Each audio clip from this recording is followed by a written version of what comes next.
Okay guys, for today's video, magbabalat tayo ng rabong. Nakakuha nga pala tayo ng 3 rabong guys for na ating ulamin for today's video.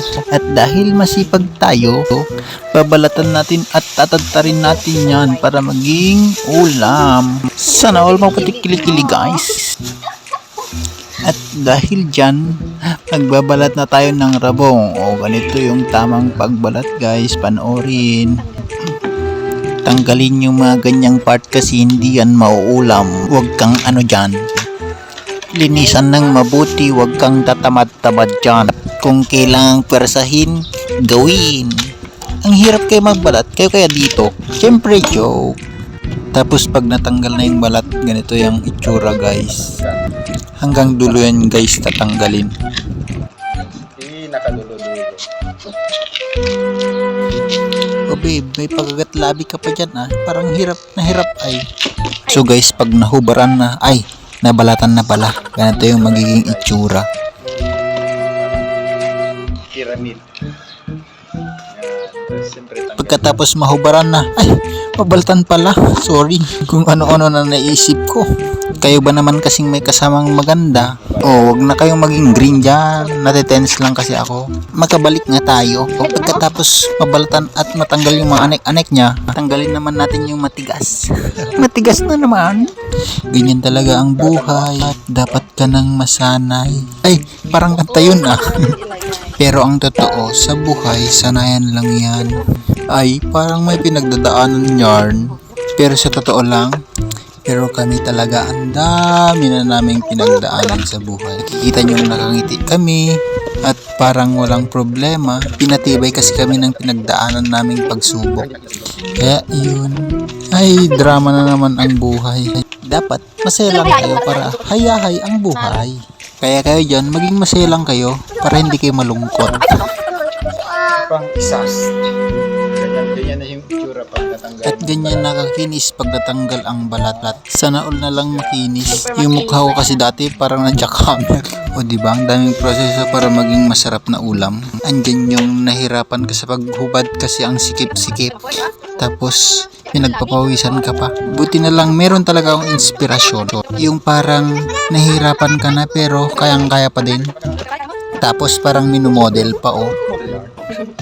Oh, may pa-wheaties.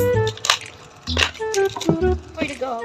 So ngayon, slice na natin ng paganyan. Tapos para Ang proseso namang ito ay tinatawag na slicing. Another process ka na. another process. Before packaging and transporting. Dapat ganyan tsaka biscuits. Agoy! Ang inis! Ang inis!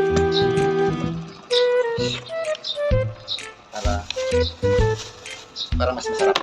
Mas masarap.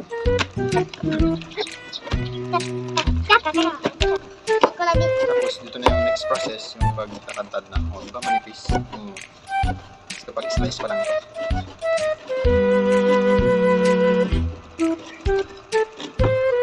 Pag slice, tapos pagkantad. O, yun yung mga process ng bago ka makakain ng rabong. Una, siyempre kukunin mo yung awan sa may puno niya. May baba. Pangalawa, lilinisan, tatanggalin yung mga balat-balat niya. Pangatlo, slice na. Ito yung process na pan. Maganda. Enjoy. Pag may kasama kang cheese. After ko na nga i-slice chinachop na ni Mrs. Sarap-sarap mo ganito. Tapos parang nasarapan pa daw. Bakit malungkot ang beshi ka? Here! Kung nagtito naman talaga na pabawilis ang gawain, wala naman kasi tayong pambili ng ulam. Tapos yung mga tindang ganito, ang mahal-mahal pa. Kaya dito na lang tayo sa libre. Magpagod ka lang ng konti, may ulam ka na.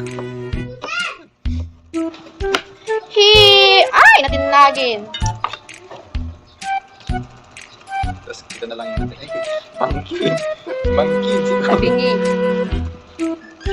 Ay. Aba! Where to go? Kasi itong part, siyempre, yun yung pinaka-shoot niya. Malambot niya. Oh, di- Tapos may dalawa pa. Aba, where to go?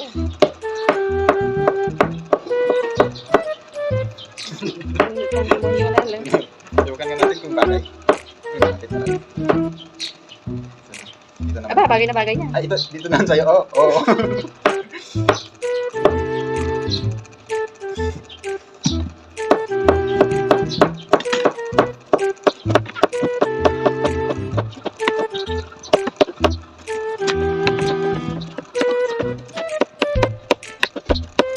Kaya naman ka ang itong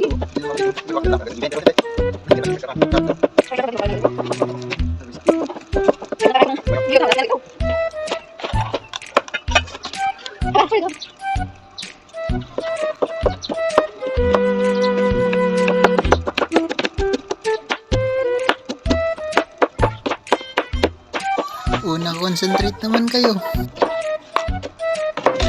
Okay. I'm done. So, ayun, natapos.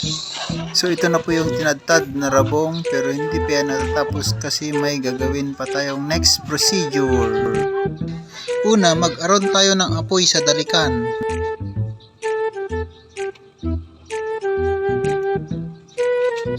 Pangalawa, maglagay ng tubig sa kawali. Then pangatlo, pakulan ng rabong ng 10 taon. Ay joke lang, mga 30 minutes lang yan. Tapos, pag kumulo na, hanguin, pigain, at ito na ang ating adobong rabong. Thank you for watching.